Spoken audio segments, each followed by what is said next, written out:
I'm about to share something with you that will either make complete sense or make you think I've lost my mind.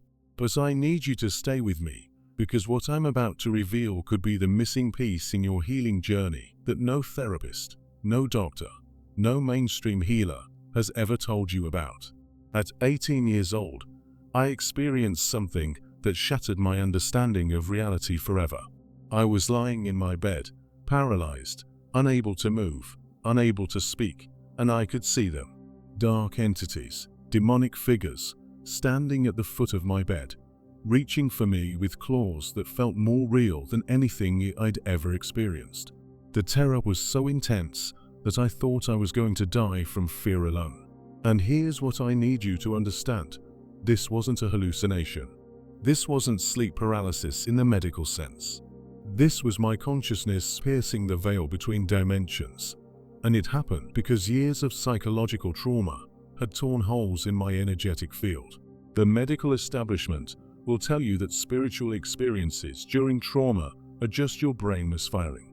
They'll diagnose you with psychosis, pump you full of medication, and tell you to ignore what you're experiencing. But what if I told you that your spiritual sensitivity isn't a symptom of mental illness, it's a symptom of spiritual awakening? What if the very trauma that nearly destroyed you has also opened doorways to realms of consciousness that most people never access? I'm going to take you on a journey today that will challenge everything you think you know about trauma, spirituality, and the nature of reality itself. We're going to explore the connection between psychological wounds and spiritual vulnerability.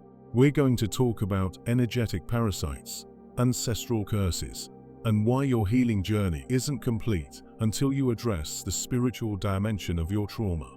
If you're ready to go deeper than you've ever gone before, if you're ready to understand the spiritual warfare that's been happening in your life, whether you knew it or not, hit that subscribe button right now. Like this video, and tell me in the comments below, have you ever experienced something that you couldn't explain? Something that felt more real than reality itself?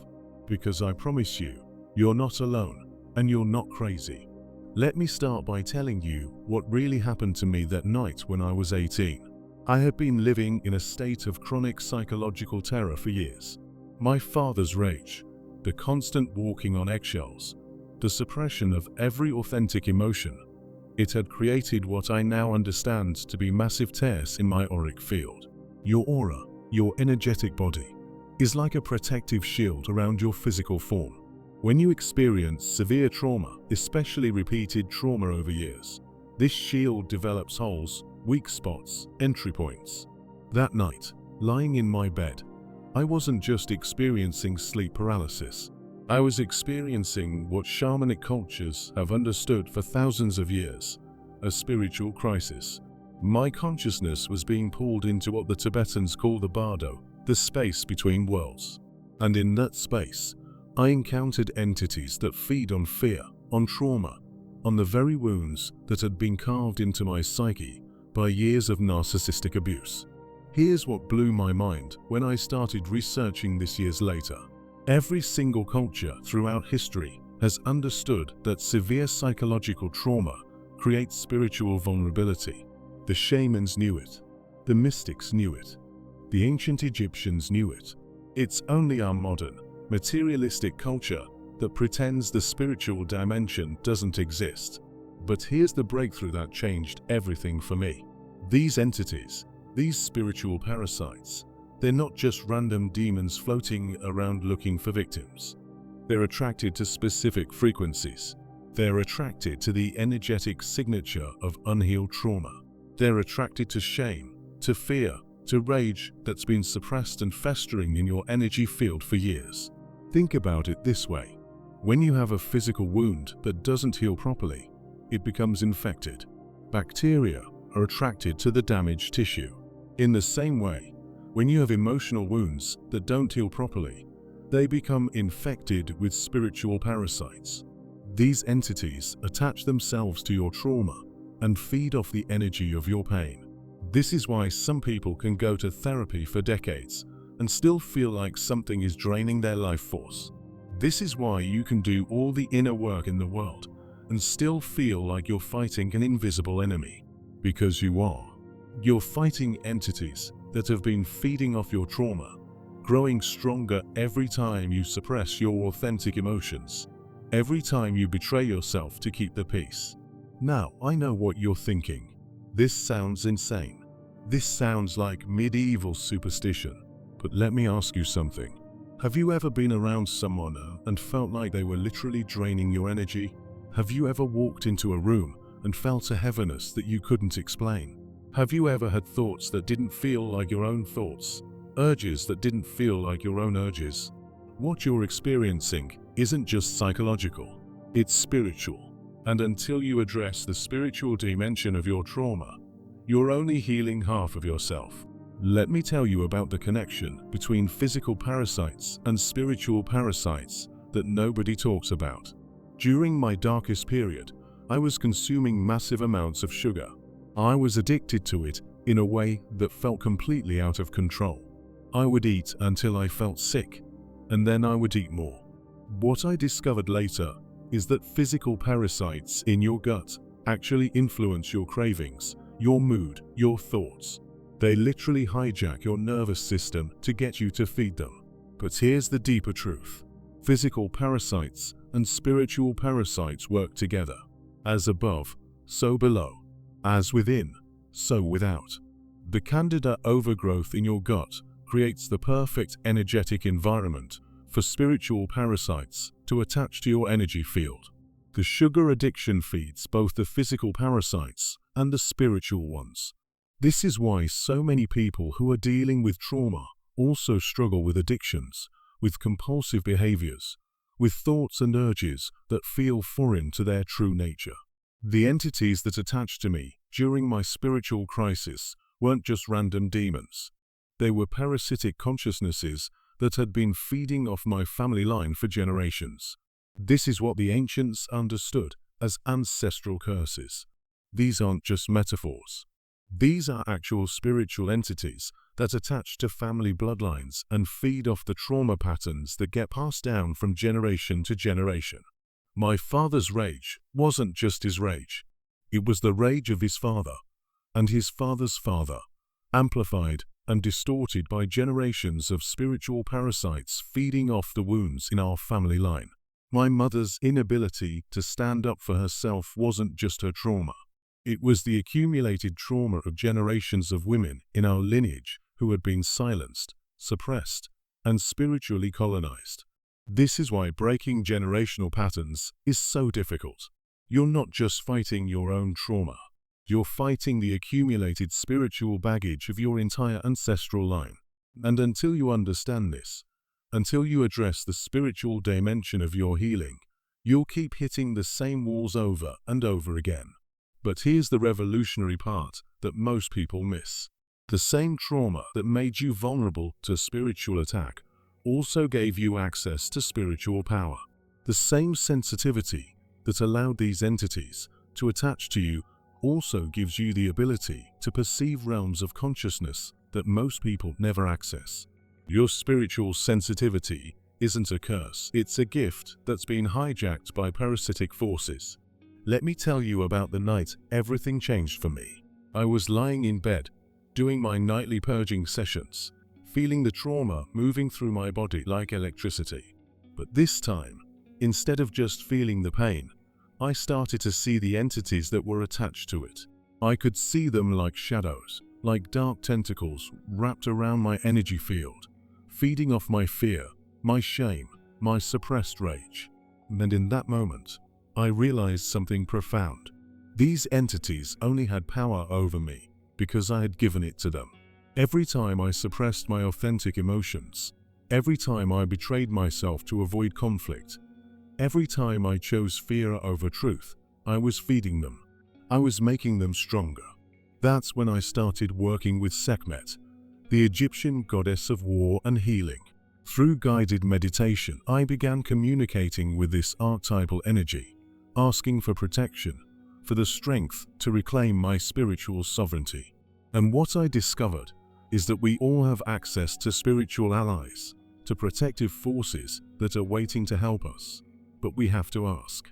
We have to actively choose to align ourselves with forces of light instead of forces of darkness.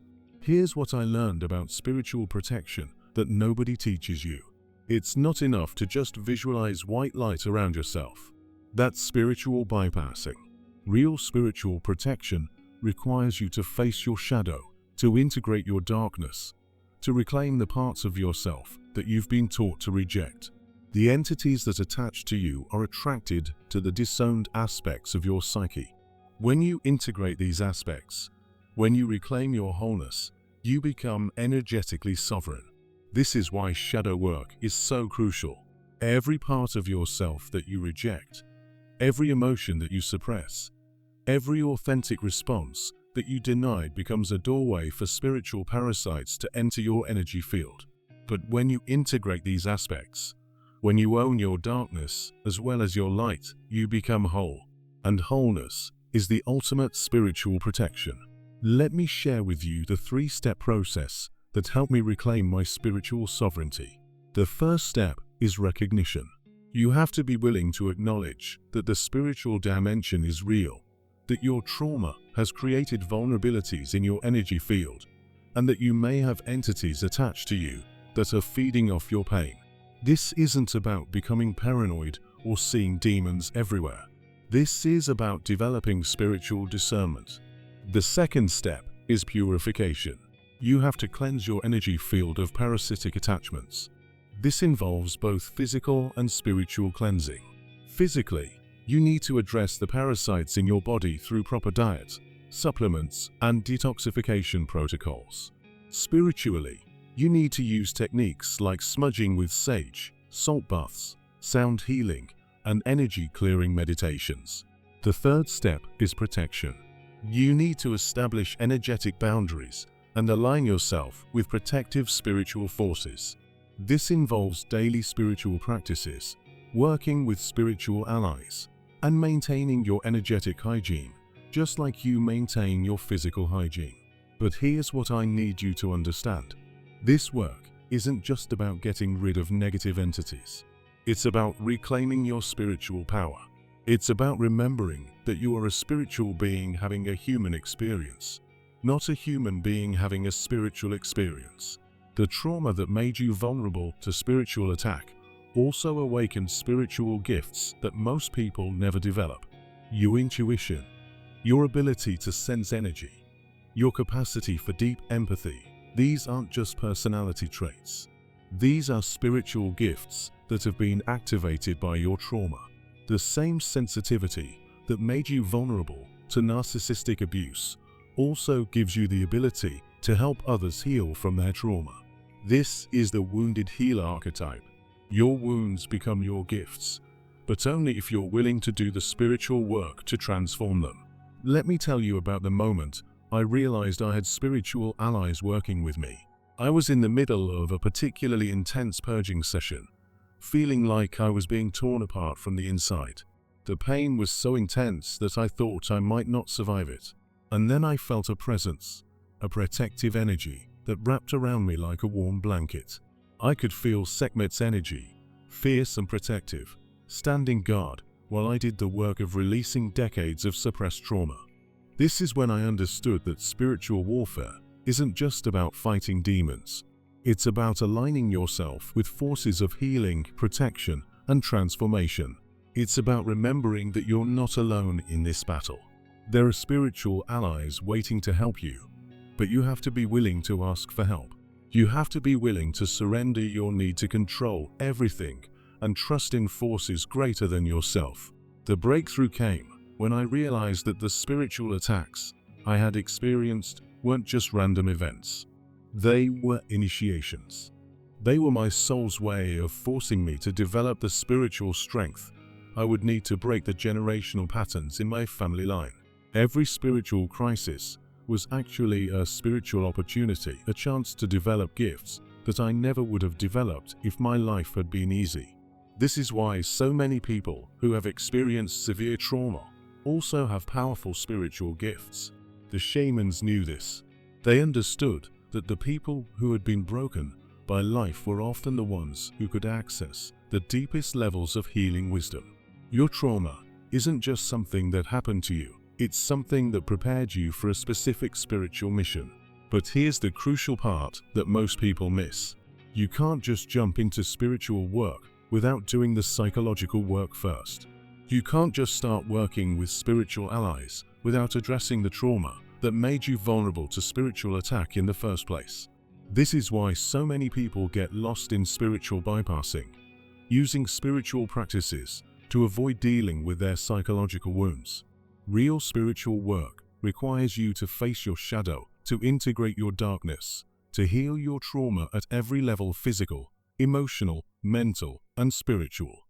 It requires you to become whole, not just enlightened. It requires you to reclaim your power, not just transcend your pain. The entities that attached to me during my spiritual crisis taught me something profound. They showed me that I had been giving my power away my entire life. Every time I chose fear over truth, every time I betrayed myself to avoid conflict, every time I made myself small to make others comfortable, I was feeding parasitic forces. But when I started choosing truth over comfort, when I started setting boundaries, when I started expressing my authentic emotions, these entities began to lose their hold on me. This is the real spiritual warfare. It's not about fighting external demons. It's about reclaiming the parts of yourself that you've been taught to reject. It's about integrating your shadow so completely that there are no more entry points for parasitic forces to attach to your energy field. It's about becoming so whole, so integrated, so aligned with your authentic truth that you become energetically sovereign. Your spiritual sensitivity isn't a weakness. Your ability to perceive beyond the physical realm isn't a mental illness. Your capacity to feel deeply, to sense energy, to access non-ordinary states of consciousness, these are gifts. But they're gifts that have been hijacked by parasitic forces, and it's time to reclaim them. In my next video, we're going to explore how to integrate all of this work, the somatic healing, the shadow work, the spiritual warfare, into a comprehensive system for transformation. We're going to talk about how to build a life that honors all dimensions of your being, how to create relationships that support your wholeness, and how to use your gifts to help others heal from their trauma. But for now, I want you to start paying attention to the spiritual dimension of your experience. Notice when you feel energetically drained. Notice when you have thoughts that don't feel like your own thoughts. Notice when you're around people who seem to feed off your energy. Start developing spiritual discernment. Start asking for protection from spiritual allies. Start treating your spiritual hygiene as seriously as you treat your physical hygiene. Your healing journey isn't complete until you address the spiritual dimension of your trauma. Your transformation isn't possible until you reclaim your spiritual sovereignty, and your gifts can't fully emerge until you integrate the darkness that has been hiding them. The spiritual warfare is real. The entities are real, but your power is also real. And it's time to remember who you really are.